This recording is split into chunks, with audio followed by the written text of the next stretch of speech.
I want to welcome Tavi Costa. He is the portfolio manager at Crescat Capital. Welcome, Tavi. Well, thanks for having me. Looking forward to this. Absolutely. And, this is a very exciting time to be a commodities investor. I don't know if you've been following kind of what's the nuts, crazy activity that's going on in uranium, just massive spikes, really strange world we're in. And I know you are just like a serious contrarian investor. You're fading the high growth tech stocks. You're buying into the deeply unloved precious metals stocks. So I'm just wondering kind of your mindset on what is happening right now.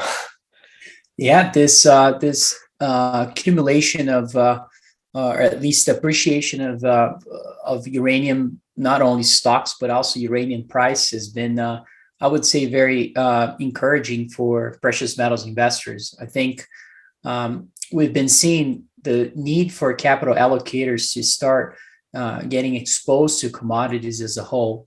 But commodities, the market overall is so thin. So any sizable amount of liquidity entering this market certainly causes the moves of such that we're seeing in the uranium market right now. I think we're going to see the same in silver at some point. What attracts me even more to the precious metal space is the supply reasons why we own those companies and stocks. I think it has a much more compelling case when it comes to the supply side. But uranium is also really interesting. It's not to really shy away from speaking about the greatness of uranium stocks and also the value that we can find in investing in those names. However, I do like, I've been very focused in building a high quality portfolio of projects in the exploration space. While I would say most of the market has been focused on technology and crypto assets and some other different industries that been attracting a lot of capital, such as even software and some others. So for me, it's a time to be accumulating assets in the space of natural resources. If for some folks uranium is where you have an edge, I think that's a great opportunity for me and for my team. Certainly, we have an edge in precious metals and metals as a whole. So we are capable of buying what we believe are really, really high quality projects worldwide at really cheap levels, especially now where no one is looking to allocate capital towards this part of the industry or the industry as a whole. We're seeing a lot of the miners trading at multiples that we haven't seen really even at the bottom of other markets, meaning companies are really profitable at this metal prices. Margins are really have really expanded over the last years. And they have really improved their balance sheets. They're building up a really large amount of net cash balances. And I don't think a lot of people are paying attention to this because the replenishment of those reserves that they have been depleting in order to produce and create free cash flow is obviously going to become a problem soon. And so we may see a very large M&A cycle in the following months or years ahead. And those are all, very early innings signs of the market in the precious metal cycle. So I'm very bullish. You just brought up something really interesting. So you're saying that, the miners that have reserves have been cash flowing. So they've been just, selling out of their reserves.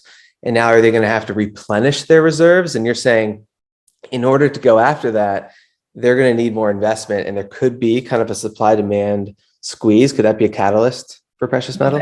I would say that part has always been the case for a lot of gold investors is the depletion of reserves among the majors. But what it has not been so much is the buildup of cash balances among the majors and having the capability of deploying that liquidity towards industry, a part of the industry that has had no love in the last years or so. We saw a run up in and all the way up to August of 2020, and we saw some companies really taking off. But now, certainly, that's not the case. In fact, we have really high quality projects right now, putting out some astonishing numbers with absolutely no, follow up on the share price. So that's kind of it's very telling of the sentiment in the market today. And in our view, rather than be chasing, a lot of people think Tavi is always bullish on gold and silver. Why am I going to listen to him? Well, look, I'm not here to. I'm not going to change my view. I build a position because I believe there's a secular trend in precious metals and other commodities. I think we're at the beginning of that secular trend. And so how do you position yourself? Well, some people like to trade in and out. That's not my case. I want to buy the things that I think have the largest leverage to those commodities. And in order to do that, it's buying properties with gold and silver in the ground, or copper, or any other base metal. And so that, for me, is the most interesting way of exposing yourself to this thesis. Now, you have to disconnect yourself when you do that from the day-to-day moving, behavior of the price in gold and silver and copper and so forth.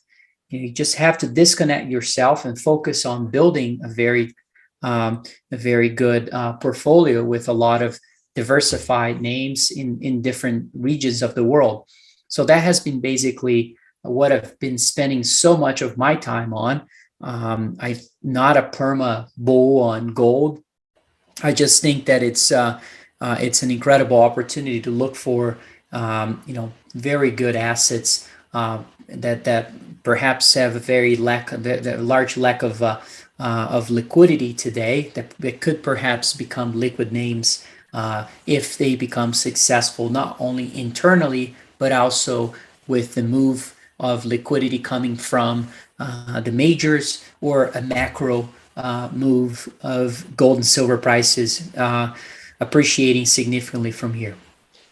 Yeah, exactly. So you guys are being disciplined. You're allocating your capital to deep value. The space is exciting me because of the poor sentiment and the recent poor price action as well. So the big question is, how do you envision it playing out? What is going to change the market's mind about miners? Do you see kind of a big catalyst on the horizon that's going to kind of reallocate funds from certain areas into metals?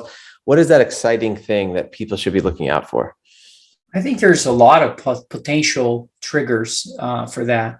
Gold has been in a very narrow triangle, I would say, in the last months or so, and it's getting squeezed into what I think will be a move on the upside or the downside.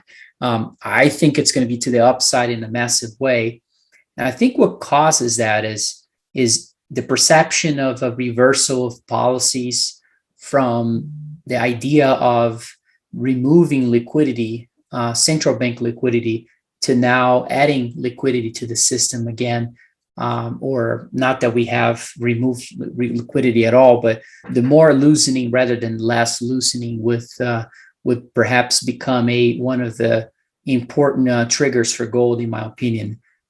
Real rates has been something that have not cooperated since August of 2020. More recently, we saw a divergence between that and gold prices, but unfortunately, the taper story ended up taking control of the behavior of prices of gold and silver.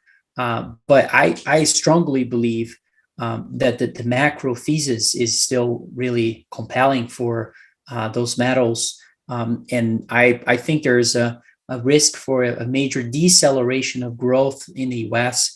We saw all the policies, fiscal and monetary policies, creating a very aggressive and strong demand, perhaps not real demand in the market, but it really, we saw the economic conditions get extremely hot. Now that we're seeing a fiscal overhang on top of the talks of tapering, what is that going to translate into the impact in economy? Now, I do think it's going to be negative, and so as soon as we see those policies coming back in a large way, and I think we will, I think that this is going to create a very strong tailwind for gold and silver prices. So, there's a lot of other factors that could play into it. Another one is the fact that cost of capital is rising. And when I mention cost of capital, well, there's the actual interest rate rise, but also there's also the other part of it, which is inflation. Interest rates, have risen since COVID, the COVID crash, but nothing yet meaningful. What we've seen though is the rising inflation, and that for me is an important factor because it's been squeezing a lot of companies. So as the cost of raising capital has been becoming more expensive, it's certainly creating or emphasizing again the need for profitability, which is something we have not seen in a long time. And so those margin improvements and bottom line improvements and fundamental analysis may come back in the following months and years. And I think will look very different in the last decade or so of the prioritization towards top line growth. And that I think that could attract a lot of capital in the mining space, given the fact that a lot of natural resource industries have been very profitable, especially now with prices starting to increase. So it seems like it's just a beautiful setup for precious metals because you have stagflation, which we haven't seen since the 1970s. And you have very depressed price action in the metals because the market thinks it's going to, the Fed's going to taper and be hawkish when, I think most people think they won't be able to. At least most like shrewd investors like yourself don't buy into the Fed's belief that they're just going to clamp down on rates.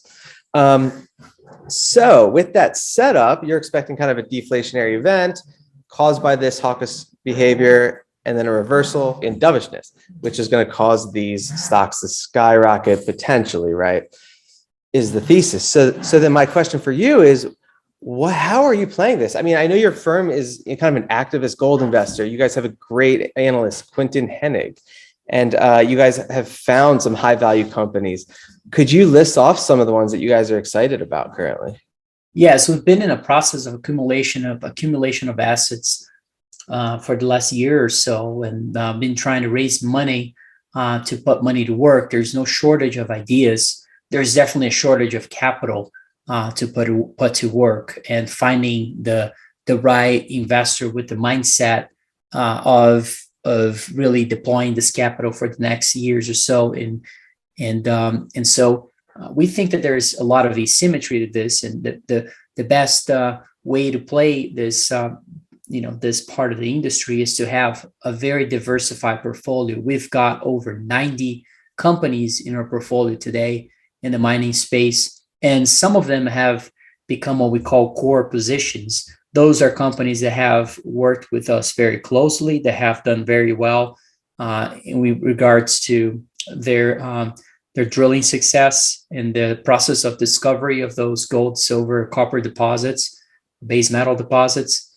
And so what we've seen so far is those are where we apply the more activist approach towards them. And it's been very fortunate to participate in a lot of of being financing a lot of this new discoveries that we're seeing in the exploration space. Some of the most exciting names that we think, I would say SK Mining is perhaps the most one.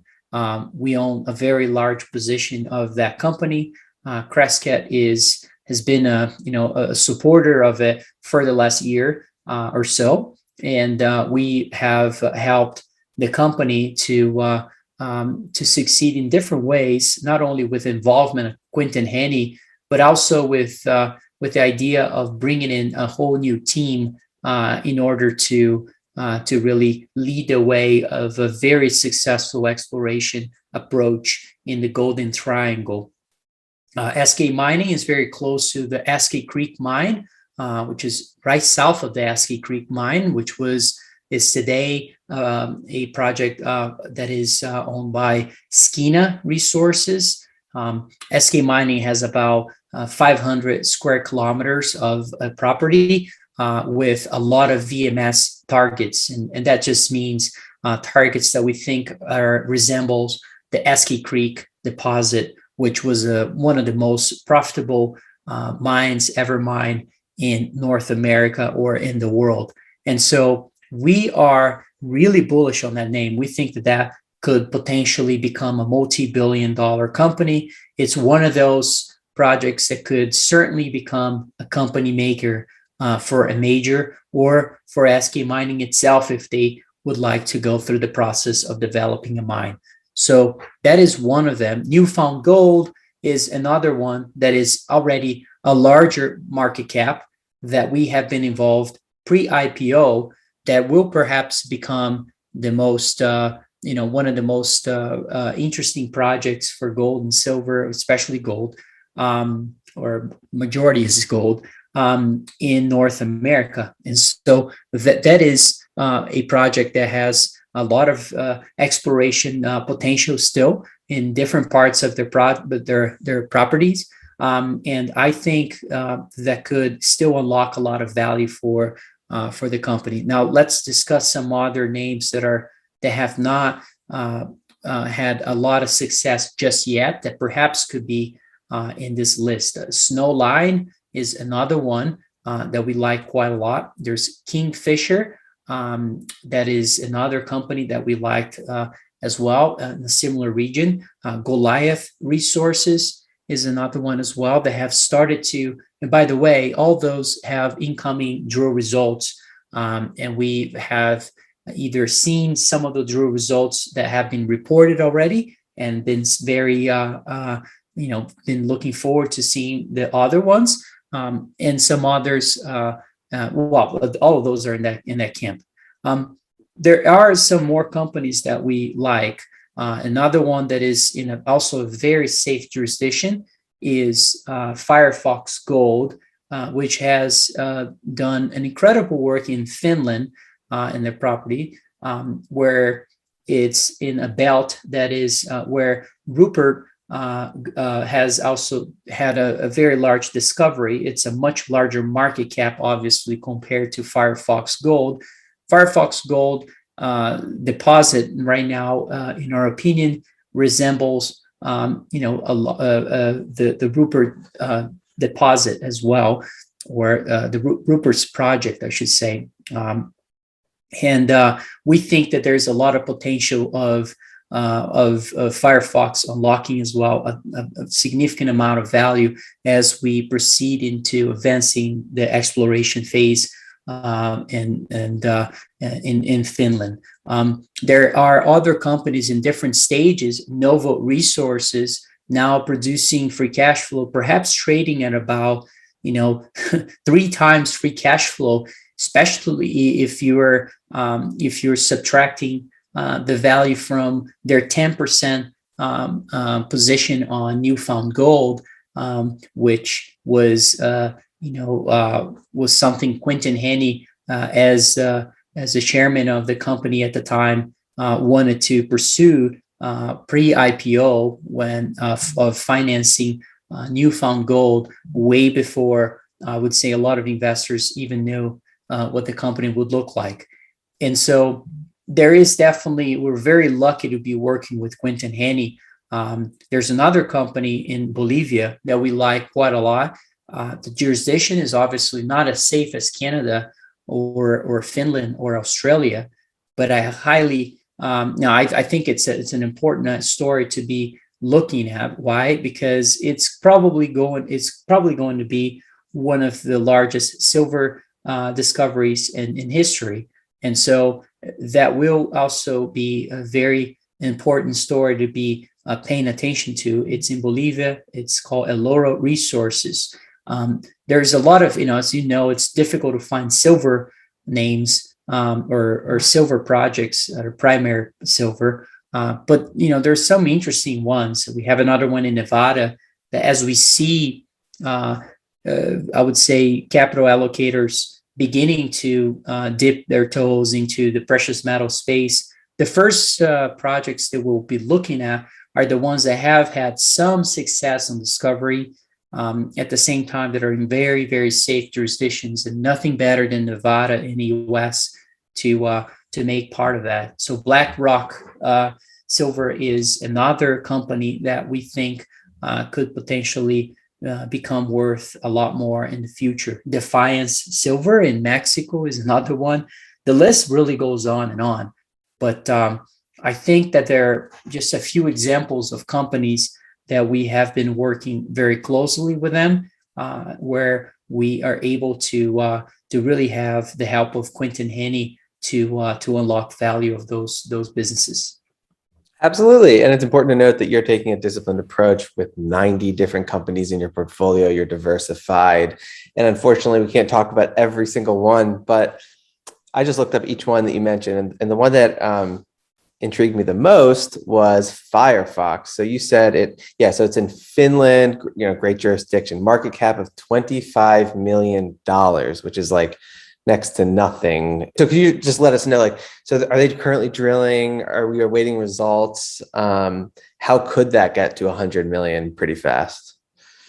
Well, they're going to have to prove themselves out when it comes to the discovery process here. And I think, first of all, there are more drill results to come out. And it's a well-funded company with a very, very strong team of geologists and executives that have been running the company. I think it's it's one of those core positions that we like to share as an idea of their very significant position that we have in our portfolio today. We're capable of owning a significant stake in companies like that because we came in an even lower market cap. But I really think that could be one that could easily be worth. I think it could be a multi-bagger from here. I would say that how do you get there is the more we can prove those similar results. But the similarities at the beginning when we saw some of the core pictures and actual core. We really thought that we were dealing with a similar deposit like the Foster View deposit in Australia from Kirkland or Newfound Gold. It's a very similar style. I'm not going to pretend I'm a geologist and I'm just paraphrasing Quentin here.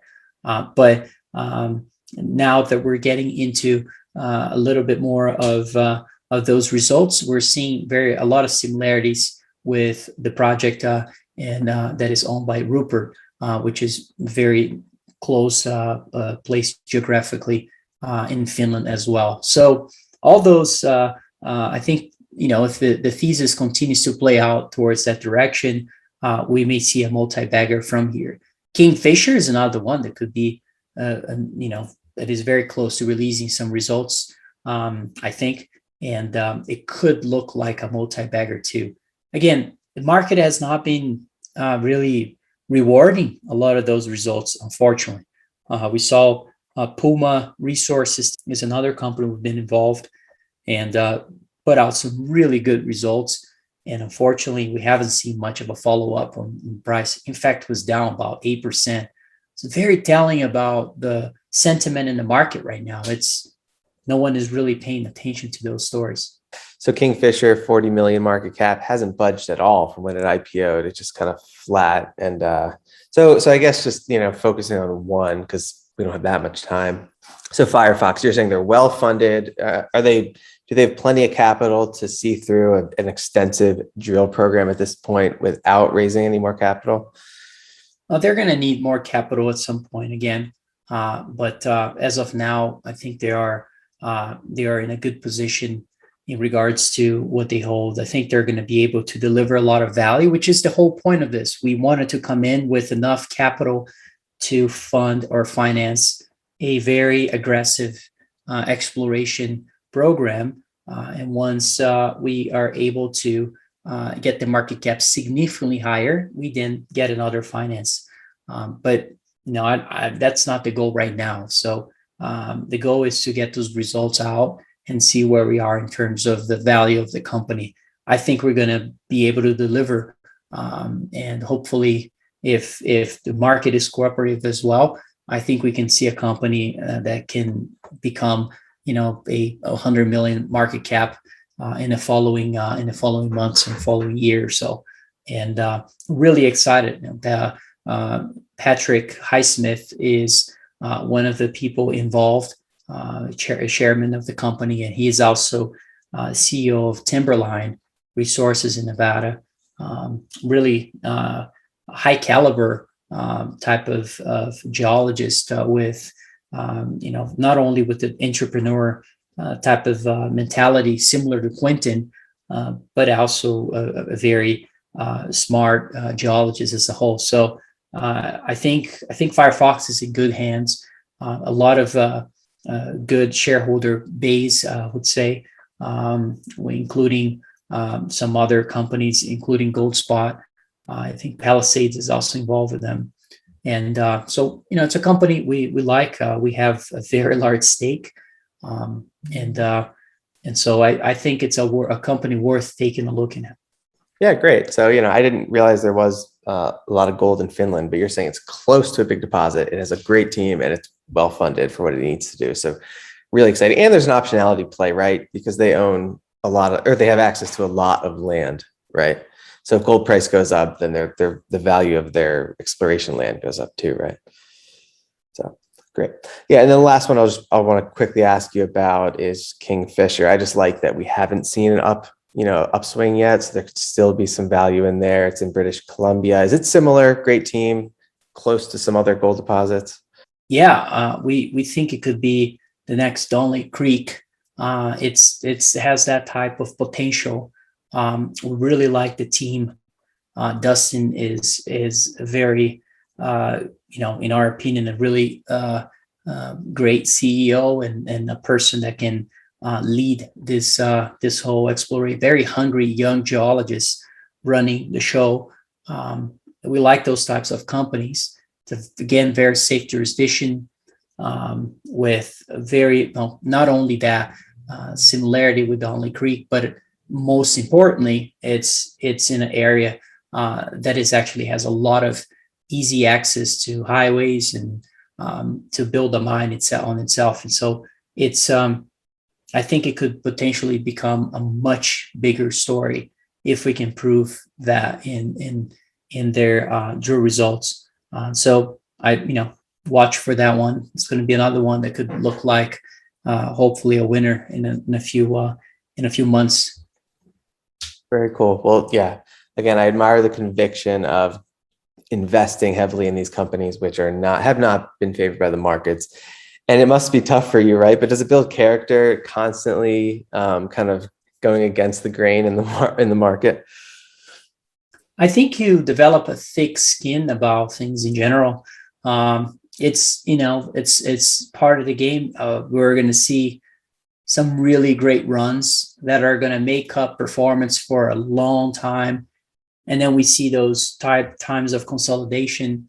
I think once we get going again, I think it's going to be very rewarding for a fund like ours, one more time. And so we've been very focused. It's difficult. Everyone's tired of precious metals.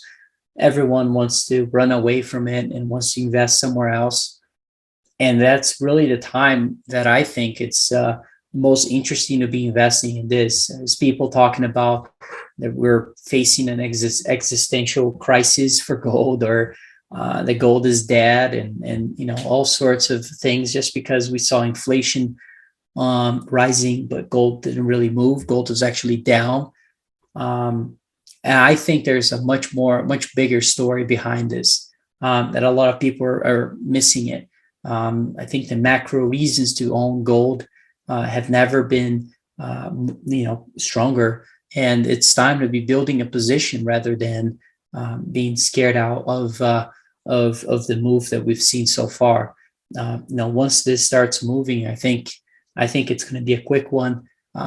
Quick meaning it's going to move up quickly to the upside. But I hope it's a sustainable move. I hope it's a sustainable move for a lot of years, and that is why we're building this portfolio, because we believe that those gold tends to have very long cycles, and so we think we're at the beginning of one. We saw a first move from 2018 to 2020 of up 75% on gold. That was very reaffirming of where we were. Not a lot of people talked about that way before inflation was rising. So now the sentiment is quite the opposite. Inflation is rising, but gold is not moving, and everyone is scratching their heads and saying, well, what's going on? Gold not a hedge for inflation?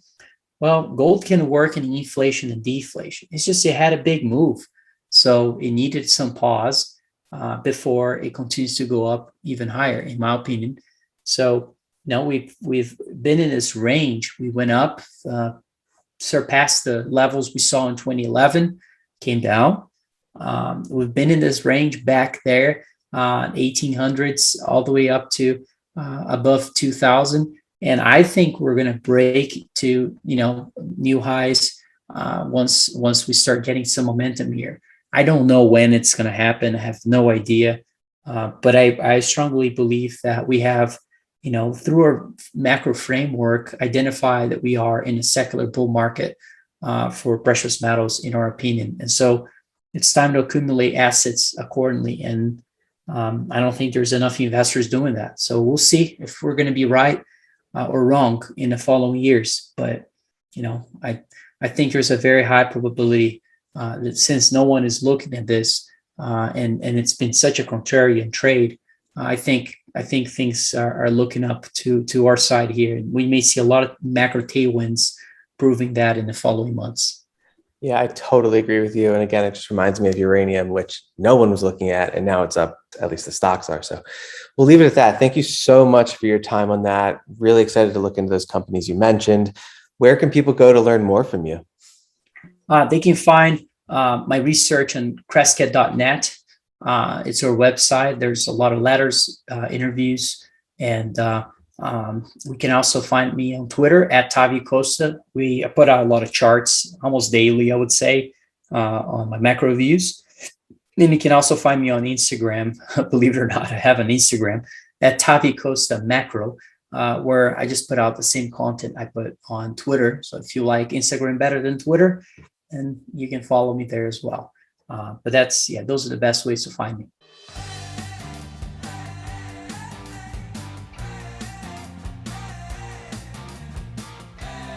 This discussion is for informational purposes only. Nothing in this discussion should be taken as investment advice. Guests are not compensated for their appearance. Do not base any investment decisions on the information presented.